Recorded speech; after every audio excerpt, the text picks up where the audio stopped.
Notre volonté d'être maître chez nous a amené à faire évacuer les bases françaises installées au Mali.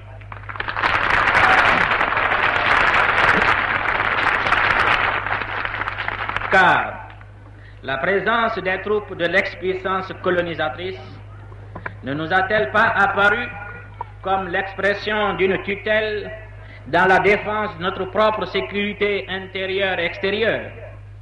D'autre part, notre armée nationale ne serait-elle pas en droit de s'offusquer d'un manque de confiance en elle dans la mission d'assurer la sauvegarde de l'unité nationale et de l'intégrité territoriale?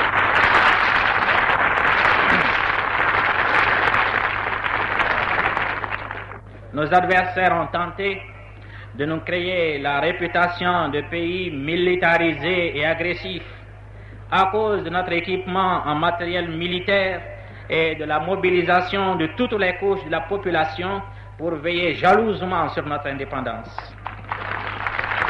Mais, camarades, pouvions-nous vraiment nous fier aux troupes de l'armée coloniale française pour défendre notre souveraineté nationale et l'intégrité de notre territoire, alors que des responsables de la France rêvent encore d'un grand Sahara contrôlé par eux?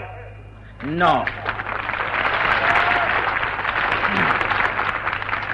On n'est bien défendu que par soi-même, et c'est pourquoi nous avons notre armée nationale bien équipée et solidement soutenue par le peuple lui-même tout entier. En effet, c'est au peuple tout entier que revient le devoir de défendre le pays, le gouvernement qu'il a choisi pour appliquer une politique, celle qu'il a lui-même définie. C'est le patriote, le soldat, attaché à la terre natale. C'est le paysan, gardien vigilant du patrimoine des ancêtres. C'est la fervente jeunesse, impatiente de hisser la patrie au rang des grandes nations libres. Ce sont les femmes mobilisées, désireuses d'assurer à leurs héritiers une vie radieuse sur une terre de liberté, qui permettent de donner au Mali de mener dans la confiance la lutte pour sa sécurité et son indépendance totale.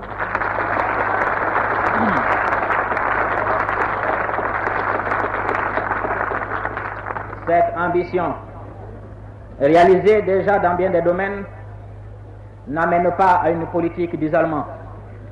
En effet, le Mali a clairement défini sa volonté de coopération avec tous les pays du monde, mais en particulier avec les peuples africains. Il a opté également pour le non-alignement sur un bloc militaire ou économique quelconque. Cette option, qui a l'adhésion du peuple tout entier, sauvegarde notre personnalité.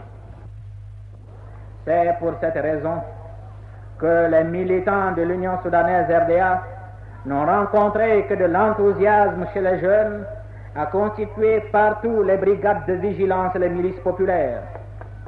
Chez les travailleurs, à proposer et à accepter des amputations importantes de leur traitement et l'abandon de tous les privilèges accordés par l'administration coloniale pour pouvoir les mieux associer à sa politique de domination. Comment ne pas admirer le geste magnifique de nos paysans qui ont accepté d'abattre le prix du riz pour le rendre compétitif sur tous les marchés? Pourquoi ne pas saluer nos commerçants qui, de leur côté, ont permis à l'Office des céréales et à la Somiex de jouer pleinement leur rôle? Cette confiance du peuple, née de la netteté de notre politique, va d'abord à notre parti, l'instrument qu'il s'est lui-même forgé. Cette prise de conscience est le résultat, parmi tant d'autres, de la primauté du politique sur l'administration, du parti sur tous les organismes de la nation. Le parti, voilà la clé des problèmes.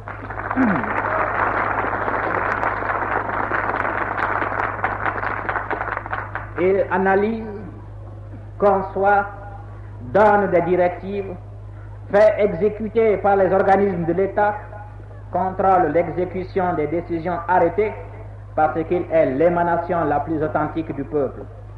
L'erreur ne serait plus celle d'un homme, d'une équipe, mais de tout le peuple, ce qui est source de stabilité. Parce que l'Union soudanaise RDA, par son organisation solidement structurée, tient en main l'ensemble des populations, les personnes mal informées parlent de dictature au Mali. En effet, au Mali, il y a une dictature, mais c'est celle du peuple.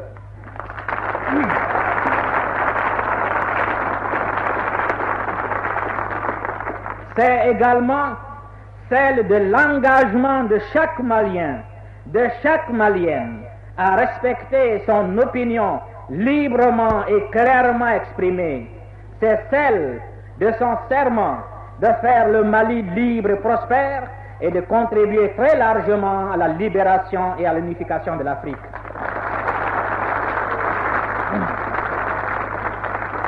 Mais aussi, vous avez pu constater que ce peuple s'exprime partout, à tous les échelons, que les responsables ne sont que ses représentants.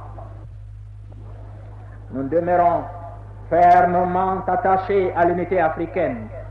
Nous sommes esclaves de notre volonté d'œuvrer à la réalisation de cette unité avec des objectifs clairement définis, ne prétend pas à la moindre équivoque.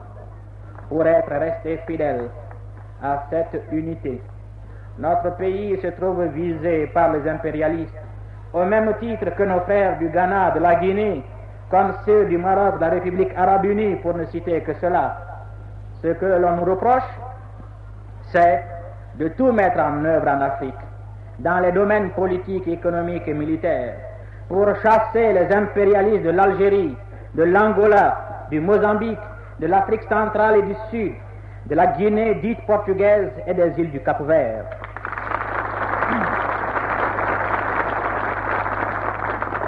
Notre crime, c'est le vôtre, c'est également celui de tous les pays africains qui ne peuvent souffrir qu'une parcelle quelconque de notre continent demeure encore sous domination coloniale.